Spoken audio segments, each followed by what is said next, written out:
সকল প্রিয় দর্শককে আন্তরিক শ্রদ্ধা জানাই। আজ আমরা শুনছি কৃষ্ণা বসুর কবিতা শাসন বাড়ির পদ্য। সারা সকাল পড়াশোনা, সন্ধেবেলায় কোচিং, একটু ফাঁকে ক্রিকেট দেখি, প্রিয় মানুষ সচিন। ছুটির দিনে আঁকা শেখা, আবৃত্তির ক্লাস, টাইট রুটিন, দম নেই মা, মন করে হাঁসফাঁস। তুমি কেবল পড়ছিস না বলো। পড়তে পড়তে পিঠ বেঁকে যায়, চক্ষু ছলো ছলো।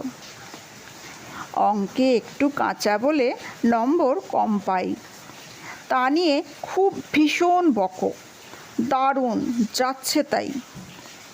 আমার ইচ্ছে, আমার খুশির কেউ দেয় না দাম, মন খারাপের সময় চুষি মিষ্টির চুইন গাম।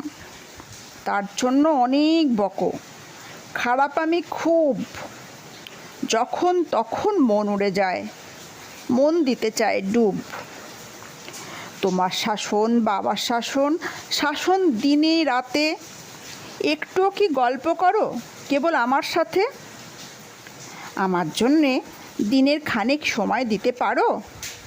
দুজনেই খুব ছুটে বেড়াও, যেত কিংবা হারো। আমারও যে মন আছে মা, আমার নিজের স্বপ্ন, সেসব কথা ভাবো নাকি তোমার পুত্র রত্ন? নিজের মনে কষ্ট পায় মা, একলা ঘরে কাঁদে, আষ্টে পৃষ্ঠে জড়িয়ে ধরো কেরিয়ারের ফাঁদে। না, হব না, ডাক্তার না, মানুষ হতেই চাই, ইঞ্জিনিয়ার হব না মা, ওসব ইচ্ছা নাই।